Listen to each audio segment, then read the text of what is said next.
Okay. All righty. So we are now live for our SewTime April event, which is featuring Sergers. And Carrie's going to be over to tell you what she's prepared. The first group loved it. They really did. And I was thrilled. I mean, it was well done. I don't really have any announcements except to welcome one of the longest standing employees we have at It's Cross Sewing and Vacuum, Carrie Mills, who's prepared this wonderful topic. So here she is. Hey. So we're talking about sergers because April is National Serger Month. And so it was just appropriate that that be the theme. And what I want to talk about is multiple reasons why it's a good addition to the sewing room. So we've always for years said, always have a good sewing machine first and then add a good serger. So in the beginning, sergers were thought to be just for closed construction. And they were great for that because they made everything just a more professional look. So we have two parts of sergers. We have overlock machines and we have cover lock machines. And the difference between them is the overlock is what is finishing our edges professionally. So it's cutting and finishing the edge. The cover lock is finishing the hem. So it's those two threads you see, okay? And so it's a nice and finished. The other thing that sergers and cover hem machines have is something called differential feed. And what that is your sewing machines have one set of feed dogs, and that's what transports the fabric from where you're sitting to the back of the machine. Well, on a serger, there's two sets. If you were to lift up your foot, you'd see a break in the middle. And what happens on differential feed is you can adjust the speed of the back set, the set that's closest to you. So that if your fabric is stretched out, which sometimes we call the lettuce effect, you can speed that up so it'll lay flat. On the other hand, if you want to gather it, you're going to speed it up even faster so that you can get that gathered look. So that's something that sewing machines just don't have. It's a serger exclusive feature. So the other thing is, as we've been using our sergers for years, we've determined that we can do more than just closed construction. Okay, there's all kinds of different stitches depending on how you put in your threads and your tension settings and everything like that, so that you get all of these different looks. And then the same thing with the cover hem and the chain stitch. When we add that decorative thread, there's all kinds of different looks that we can get with that. So we're going to talk about some of those differences today, because I'm not a closed sewer, and everybody that I've worked with and you as customers, if you hear me talking, it's like it's not my thing. It's just everybody has their thing. We have Nancy, who is an excellent teacher for clothes sewing. And so, we have Nancy. You don't need me to teach how to do the clothes. She's here. And speaking of that, she is going to be doing a serger t-shirt class. And that's coming up on May 20th from 10 to 4. And she will be using Pamela's pattern, the perfect t-shirt pattern. And what's nice is, sure, you could buy this pattern, but if you're like me and you don't sew clothes, it may or may not really fit you and your body style. But when you have Nancy, she fits it to you. And now you have a new master pattern that's designed for you. And then you can get all kinds. And the pattern comes with short sleeves, mid sleeves, and the long sleeves all in one pattern. So you really get multiple t-shirts with one pattern. So that's coming up, and that is something that does fill fast because her class is limited to, I think, 6, maybe 8 people. So if you're unsure, just call the store. We'll make sure that you can get in. But again, she was already taking signups before today. So I just wanted to mention that really quick. So along with the sergers, we also have tools. So we're gonna kind of go back and forth between tools and stitches and techniques and things as we go through this today. Because I just want people to know how fun they are. So one thing, again, back to I don't like to do clothes, but so zippers, you know, in the old days, the way I did a zipper was I called mom. Mom, can you put the zipper in for me? Well, then I found out with a serger, I can put in a zipper. You just need a cording foot, 5mm cording foot, okay? I mention that because there's two different sizes, but 5mm holds the zipper teeth right here in place so that you don't accidentally serge over them. Because the one thing about sergers is you do have a knife in there and they'll cut your fabric, so it would cut your zipper off. I like the nylon zippers because when I finish this zipper pouch on the inside, the knife cut right off that whole zipper excess. So these make great little quick, easy gifts at holidays or whatever. So, so again, I use the serger to make my life easier, and I use the serger to decorate because I like to decorate. I like quilting and I like embroidery. So, so we're going to kind of talk about several of those things. The other thing that we're going to talk about is, well, where do you get started? Where do you get some of your ideas? And so we're going to start with that. So this book came out quite a few years ago, and I know most people have heard of Pam DeMoore. I don't follow a ton of people, but she wrote this with Betty Mitchell. And so both of them have been serging for years, and that's one of their specialties.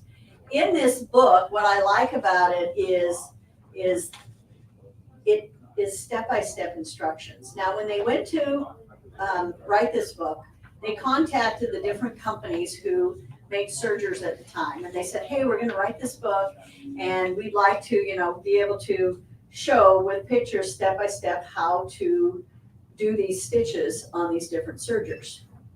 The only manufacturer that responded to them was Baby Lock.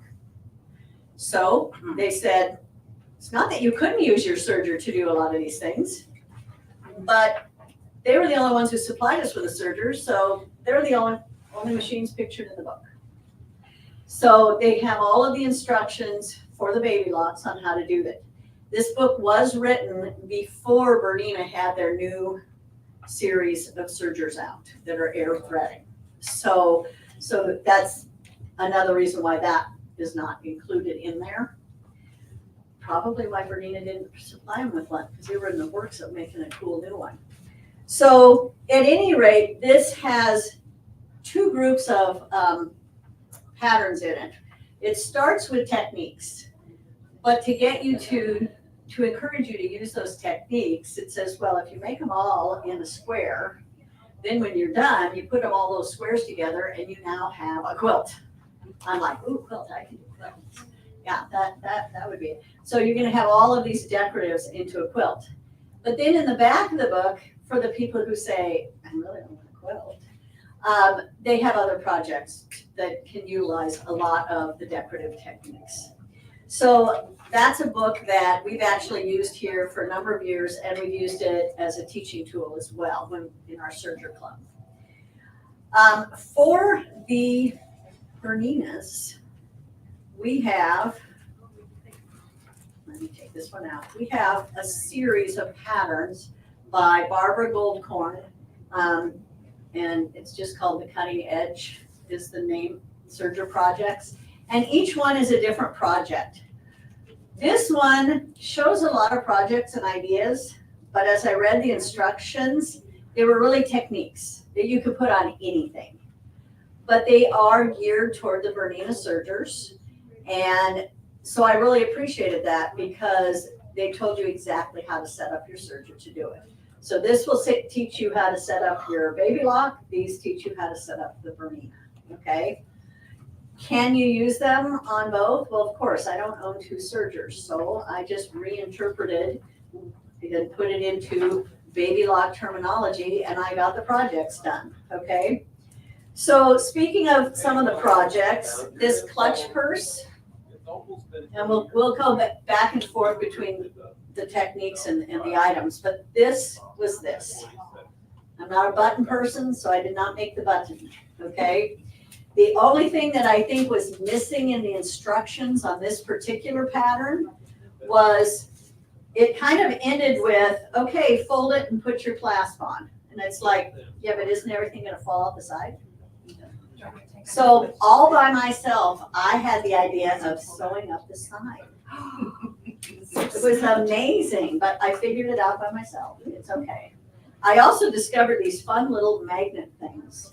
But I will tell you, if you do these magnet closures, there's a right and a wrong side. And if you don't do it right, they don't magnet. Then you have to take them out and do it again. So anyway, again, we'll come back and forth as we talk about the different techniques and things. So that was, oops, dropped it. That was the clutch bag pattern.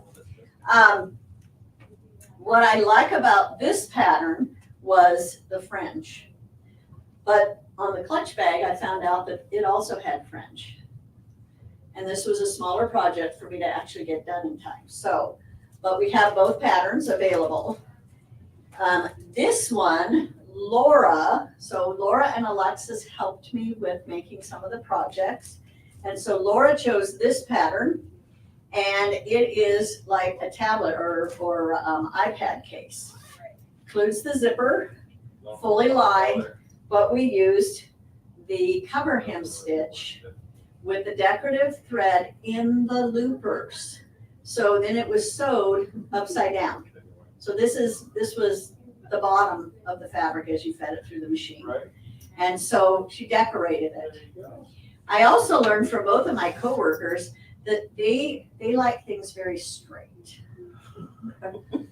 And I like to go, make myself go outside the box. So I have to have some curves here and there. I have to be a little bit crazy. Okay. I like organized crazy. So this is one that I just threw this together, and actually we just kind of played on several pieces of fabric, just learning the different stitches on the different machines. And then it's like, well, now what do I turn it into? And it's like, oh, that would fit this book. So that became a notebook cover. Okay. So again, I like to decorate with it. I like to have fun with it. And so that's what the Serger is for me. We didn't quite get this one done, but this is a handy wall pockets. It was designed to hang it up on your wall and have pockets for your rulers, your rotary cutters, all your little sewing things. Some of the pockets have zippers so you don't lose the little stuff. Some are just nice big deep pockets. This was a late edition. I found this and I just bought one to say, I don't know, are we gonna get it done? And time-wise, it came in too late. But it's a good, quick, easy project, even if you just did the table runner portion. It looked easy enough to me that I'm sure it's going to be incorporated in one of our future classes. So Alexis and I are teaching once a month a Serger class where you're doing small projects to use some of the new techniques. So each month is a little bit different. Some months lean more toward the overlap side, some lean more toward the cover hem side. In fact, speaking of that, we're doing a 2-month project. So we've already done the first one. The first one was to decorate the panel with the cover hem. Next month, we're gonna actually put the rest of the tote bag together. So if you didn't make it to this one, you could still make the tote bag. It just won't have as many decorations on it. So, but this is what Alexis did. Now, Alexis has done bag making, and so she took it upon herself to actually create this pattern. It was a request from a customer who was in our AccuQuilt class, and she bought the little Go Me, which is the smaller AccuQuilt cutter, and she wanted a way to carry it easier to class. So that was Alexis's challenge, was to create a tote that it would fit in. So that's what she did. This one is stylish table decor. And after I got it, I realized that I don't ever put flowers on my table. So I ended up not making it, but The techniques in here, they use the binding foot and those extra techniques. So I did use some of those techniques on my other project, which I'll show you in a few minutes. We talked about this one. Table runners are a great way to decorate and learn your machines. So this was, again, one of those late new patterns, didn't get it in time to actually get it complete. But this one does use the flat lock seam in there.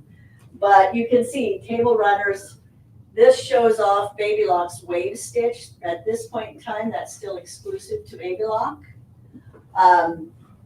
But they both, this shows the decoratives, and they just really show off your serger and what it can do. Now, the threads that I like to use are for decorative. I think the easiest ones to use are the 12 weights, so they're a little bit thicker. We carry Wonderfill. We're a Wonderfill boutique. So if you want some sparkle, they have their Glamour thread. They call it metallic, but it's not actually metallic in there. It's because it's mixed with regular thread fibers, okay? But it shines like metallic. Then they have their solid colors, which of course I picked purple because everything's got to be purple. And then they have their variegated colors, okay? So spaghetti is solid, fruity is variegated, and there's just a whole array of colors. We have some leftover specialty packages for serger thread. There's just a limited amount here, so we didn't put them online. Like these, if I turn them this way, you can see what's in them. These were limited editions, so it's not something we can reorder. They came out at one Christmas time. So, but we have them, and so you can get them if you're here. Another project that we brought in, this was done at one of our previous ESQs. This is the pattern that we have. It's not the exact same pattern, but it's the same designer. They sent us these a little bit by mistake, but we'll be having a class on this because we have so many patterns. So it's, again, going to teach you different techniques, but putting it into something useful. So this one, the person who did it, which was my mom, she was using it for just to keep some of her tools in. Another customer in this morning's class, she said she uses hers for her scrap fabrics as she's sewing and trims them off. So it's just a useful little basket. This one is actually an oval rather than a round circle and a tiny bit shorter. But we've got these patterns. So, you know, if you're afraid to use it, get ready because we'll end up with doing a class at some point. Some of the other tools that make our lives easier is going to be the different feet.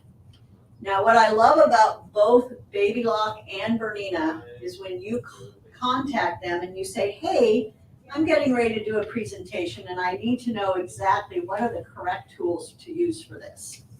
So in Baby Lock, I've taken their expert training classes a couple of times, so I knew a lot of it.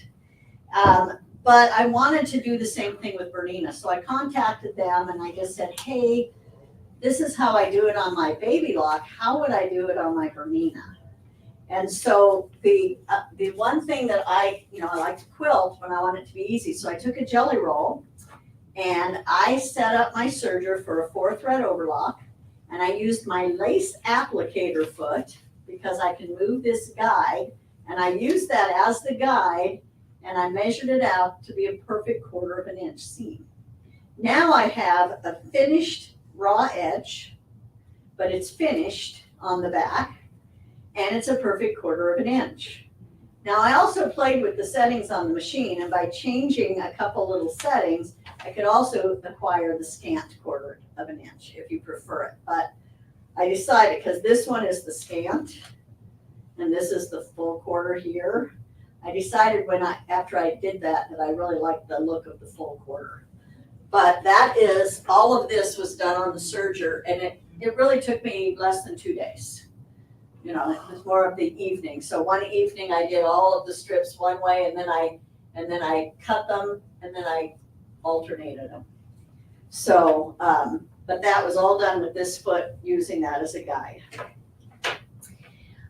When you're doing your cover and chain stitch, which are these styles of stitches here, on the baby lock, you have a nice foot that does that. It's just a little bit more narrow, easier to steer the fabrics and stuff. Okay, now, zipping backwards to the lace applicator foot, I contacted Bertie and I said, what do you have? And they said, oh, we've got one of those, it's coming out. It's foot number 19. And I said, great, I'll order some of those. They said, that's fine, they're on back order. So if you go ahead, if you have the 890 Bernina, go ahead and special order that, and then you'll be the first to get one. Now, one of their other instructors said, yeah, that's a good choice, but you know what? I prefer using the adjustable tape guide with the upper accessory holder. And then you can really line up your fabrics just right. And up until about 2 hours ago, we only had the holder, and this magically appeared. And so the shipment arrived just in time for today. So we have those two parts now. We just don't have the lace foot. But talking about the zippers, we do have the cording foot number 17, okay? So you're gonna find some of the stuff I talked about today won't be on your price sheet because they were late editions and it was just a little too late to get them published. But just know that we have them, and Bernina is coming out with more and more feet all the time. So because, Baby Lock was kind of ahead of the game, and so now Bernina's catching up, but they also just created this wonderful serger just, 2 years ago, I think. So anyway, we're going to keep going on some of my other favorite tools to use. So when you're feeding the fabric into the machine has a knife.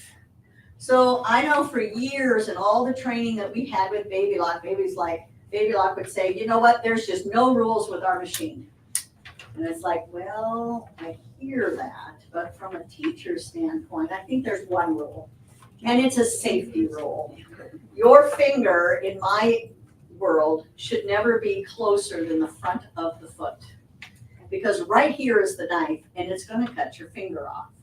So if you need to feed that fabric right up close, I suggest the Purple Thing as your stiletto. The reason I like the Purple Thing, and there's wonderful stilettos out there, but I like this one because it's plastic, so it's not going to scratch the surface of your machine, okay? Plus, it's not too expensive, so if you do get it up to that knife and it chops off the end, you can just get another one. It's not that bad, okay?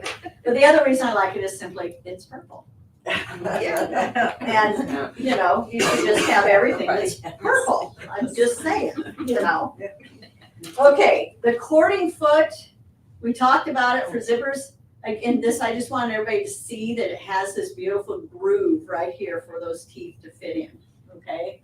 So I don't know if you can see that, but the teeth fit right into that groove, okay? Now, another thing is, sometimes I don't like to take the time to get up when I just need to press a little something. And we've all had finger pressers, but this came out recently, and he's wider than the traditional finger press. So the traditional one is really about the width of your finger. This one is wider, and I think, can we turn this down a little bit here? If I go on the black. Yes. So the way that I used it is I would start it and I would just I'm right-handed, so I would pull it to my right. And then I'd go up the next bit and I'd pull it to the right. And then here's a part that I haven't pressed yet. And so I would just pull that to the right. And I would just work it all the way up. And then I don't need that iron, okay? Now, obviously, if I'm going to press my whole quilt, that's a different story. But I like to have sometimes these tools to make it quick and easy when I just need just a little bit, okay? But now this would be the perfect size to add to a binding. So I'll show you that in a couple of minutes. Gotta make sure that I don't forget anything here.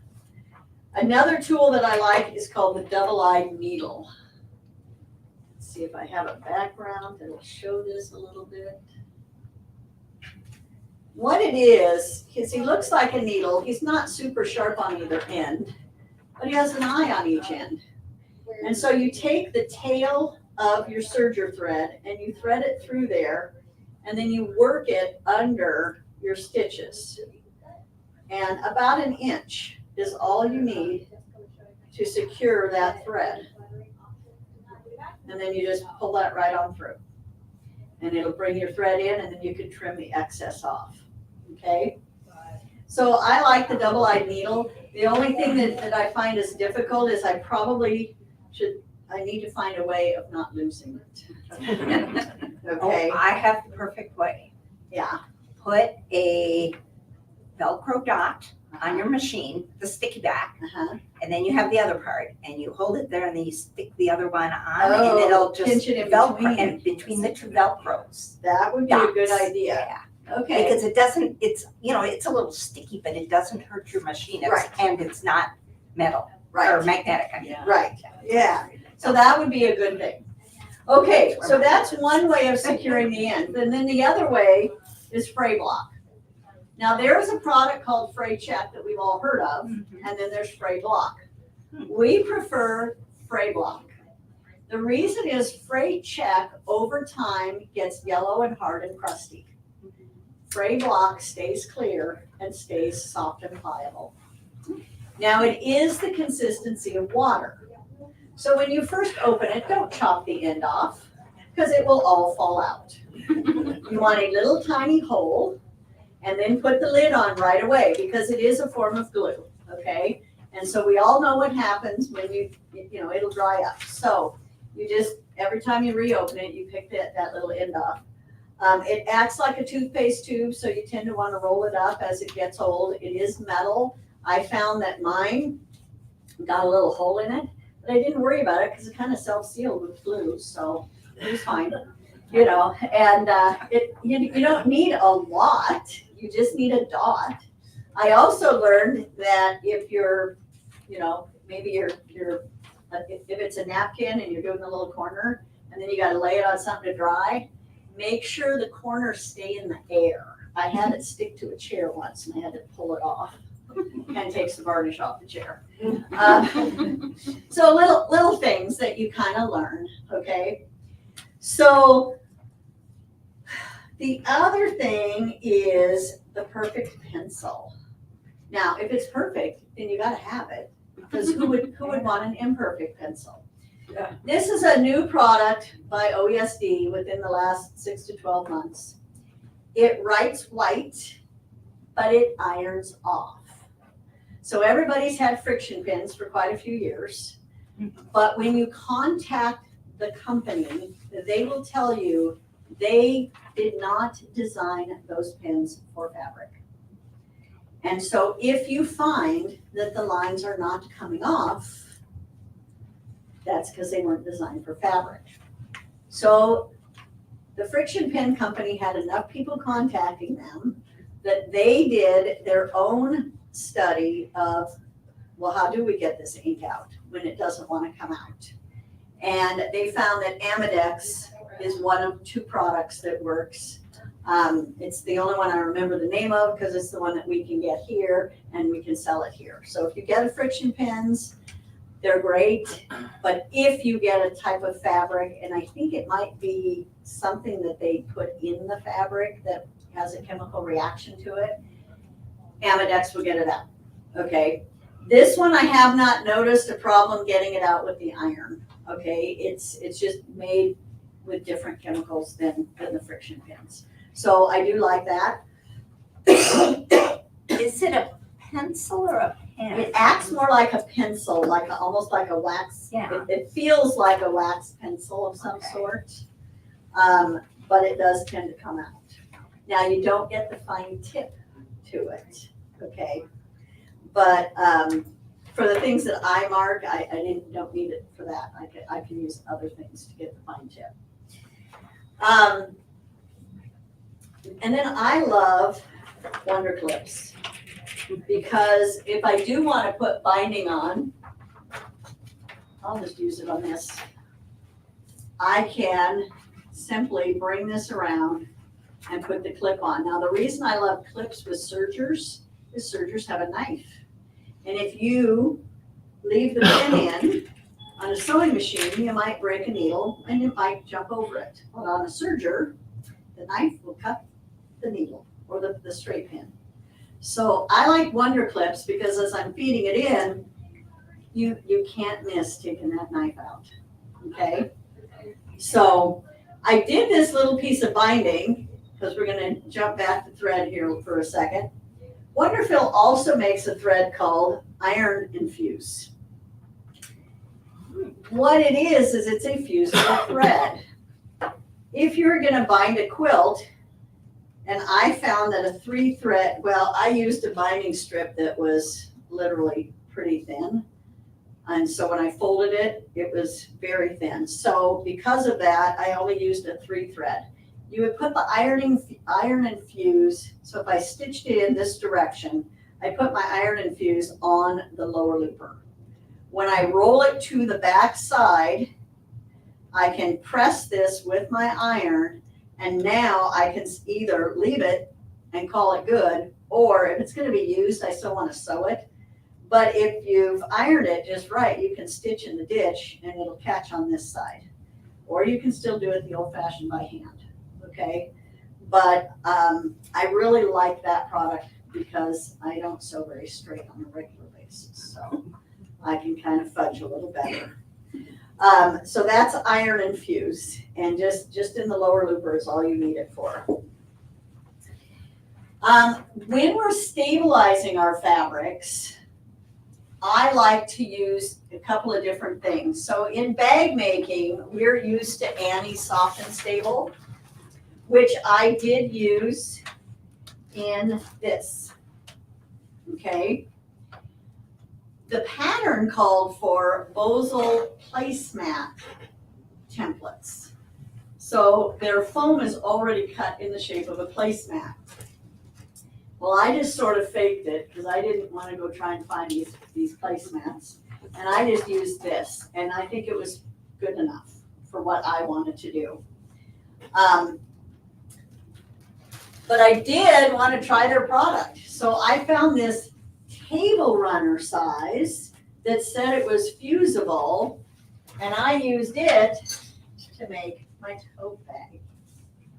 Now my tote bag was going to be a quilt because I wanted to do this beautiful ruffled quilt pattern.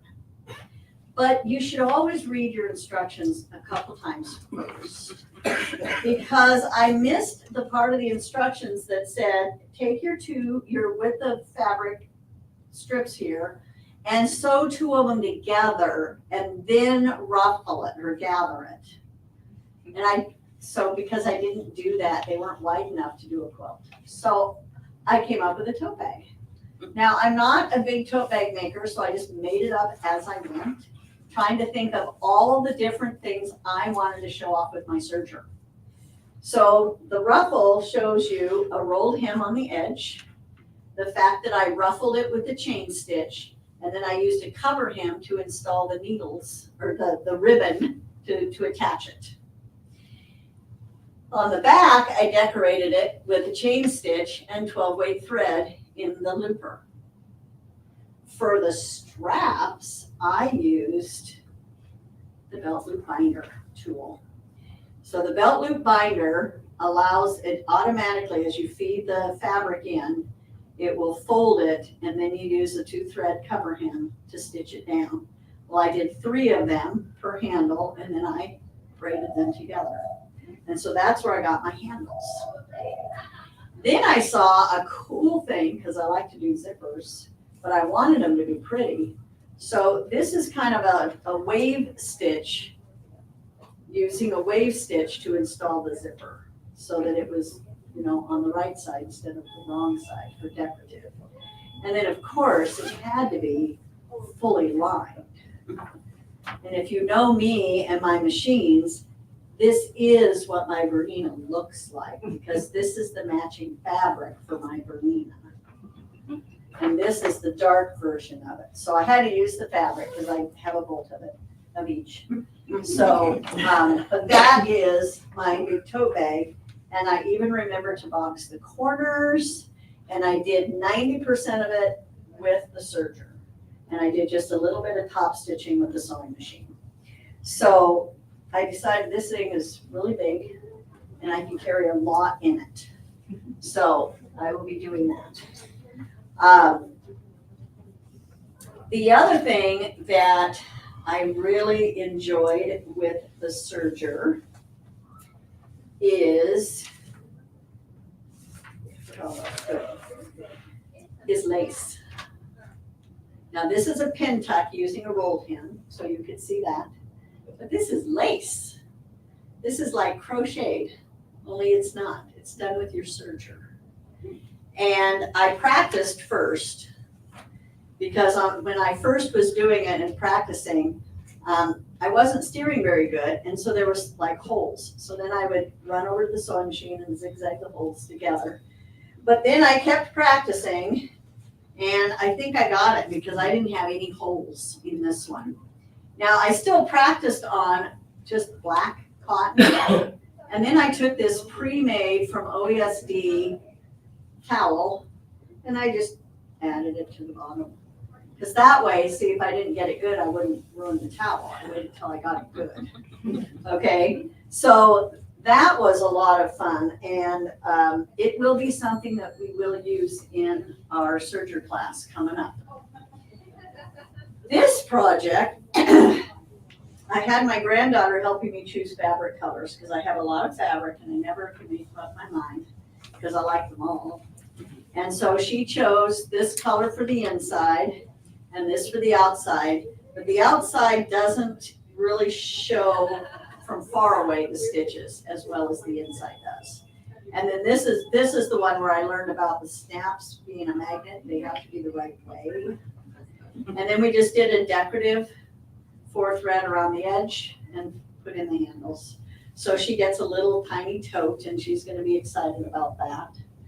So then, if you have not seen this before, when you are measuring for your 1/4 inch, Laura made these and they have different measurements on them. So it's not really a train. It is a seam guide ruler. So you have your 1/4 inch, 1/8 inch, 3/8, half, 3/4, and then we have 1, 2, 3 inches here. So you get all these different measurements in one little tool. So you can really just lay it down and say, well, how perfect is that 1/4 inch? And lay it right there. Am I a scant? Am I a full?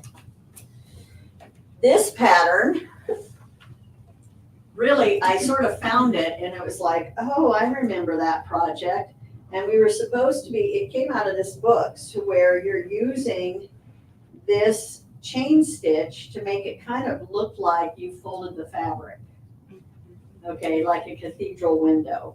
And then it was like, okay, well now what do I do with it? So I just sort of added fabric around it and it's like a placemat. And then I put the wave stitch around it. So you can really quickly and easily decorate things and make things. Now, when I was learning about the zippers and reminding myself, because I don't do them every day, you want a 3-thread overlock stitch. Because when you use a 4-thread, you are running the risk of your fabric getting caught in the zipper. And down here, it was just a little bit close, and so I kind of fight it at this point. And so the 3-thread comes out much better. But this one, fully lined, and we just kind of found some scrap fabrics here at the store just to practice and play with. So those are some of the different things that I have as far as on the table. So then looking at some of these other projects that we've made, this one was made in a, oh, you can't see it. This one, I went to Baby Lock and I took a training class, and this basically uses just about every single decorative stitch in the machine. Here is a ladder stitch where we weave ribbon through it. And then this is also a ribbon that was woven through, along with a flat lock stitch here. And then this one is your wave stitch. We did our gathering, you know, so you can see all of the different types of decoratives that we can use. It's not in my personal color wheel because, you know, I'm a purple person. So I kind of struggle with the colors, but I really, really enjoyed the projects and the techniques that I learned with that class. So anyway, we, what am I missing here? Over here, I think we already talked that this is the wave stitch. But we also in that class made this, and this was a quick and easy thing. We did use the wave stitch, but notice this is like a metallic thread. This one is very soft cotton thread here. And the wave stitch generally shows the wave more on one side than the other, but this was a quick, easy little cover-up shawl. Over here is, you know, I mixed the wave stitch with embroidery, so, you know, it was really fun having threads that I could match the fabrics with. So that was a good thing to do. On this purse, what I learned was several techniques. One of them that was new to me was making fringe.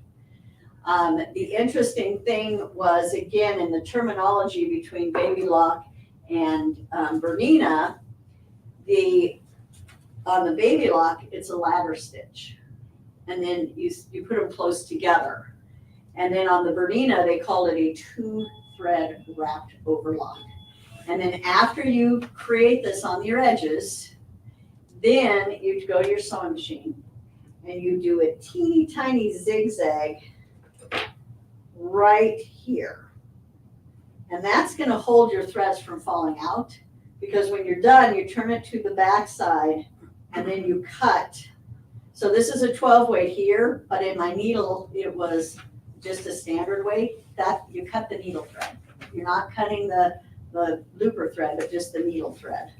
And that's what created the fringe. So that was a lot of fun to learn that technique. The one thing I didn't quite understand on her pattern was she had me fold this fabric in half and press it so there's a crease.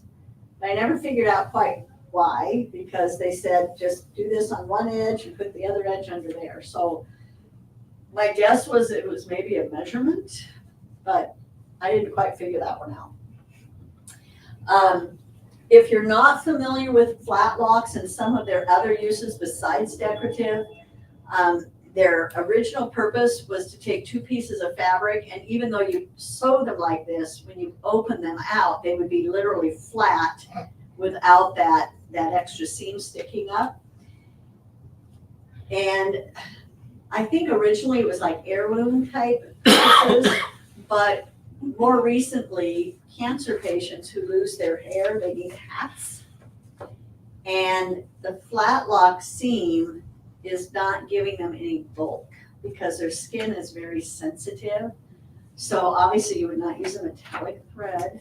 You would want to use a nice soft thread, but the inside of that seam, the part that's going to go on the inside of the hat, is going to be very flat. They're not going to notice any kind of a bump or a lump. It's going to be nice and soft. So that's another purpose for that flat lock.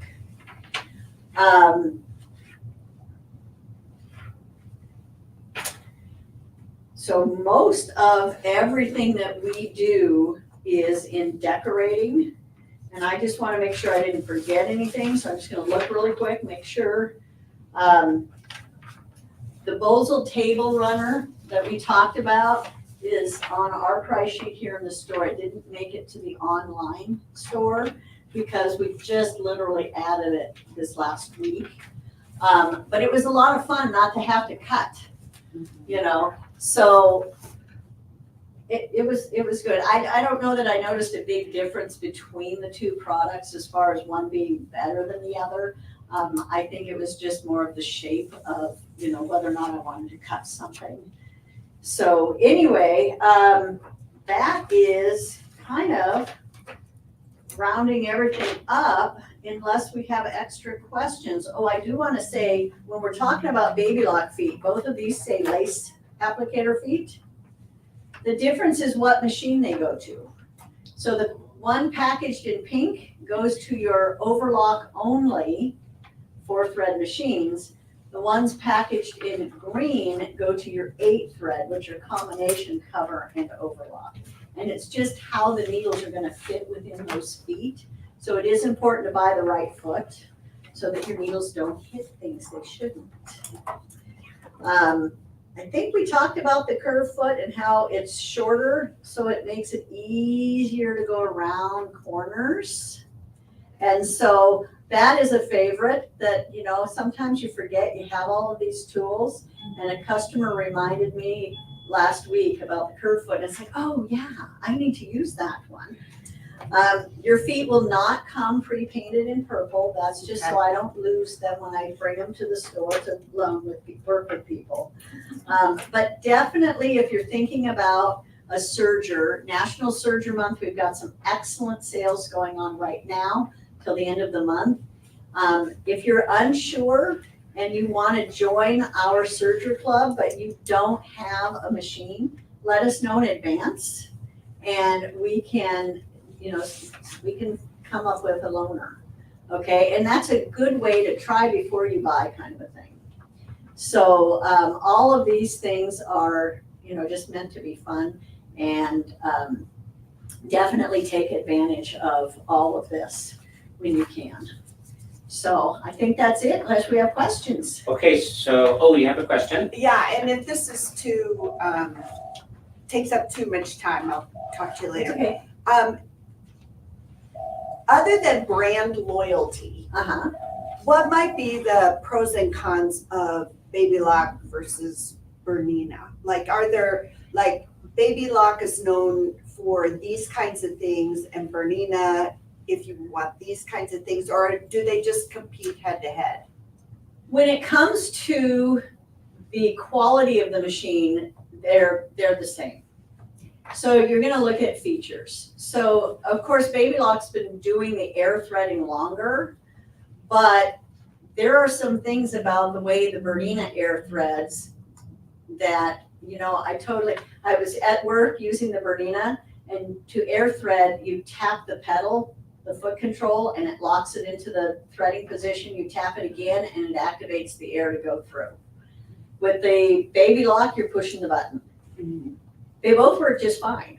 I did find that the Baby Lock had less trouble sending the 12 weight through than the Bernina, but you just use a thread cradle and it's no big deal, you know. So to me, it's really going to be about features. Now, the other thing that a person might want a Bernina over a Baby Lock is the Baby Lock has no tensions to set. So for a beginner, that's a great thing. But if you're gonna get into doing a lot of the specialty stitches and you wanna be able to fine tune them, then the Bernina lets you set all of those tensions. And when you get that set just right, you can memorize that and you can name that setting for your project, okay? So again, it's really gonna be a person to person as to how they wanna use it and what features are more important than others.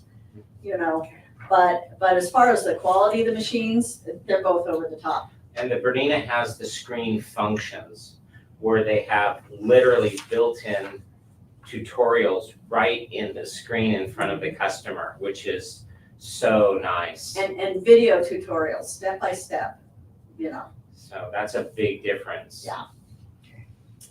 So for the people out there, remember to like us or to comment, and then you'll automatically be entered into the drawing, and we will be letting you know if you win. So I think that's it for today. So we're gonna say goodbye, and thank you, Carrie, for your presentation. It was really good. And we'll be letting you know when our next SewTime is in, well, we're April, May, June. In June. So stand by because it's always going to be fun. Always.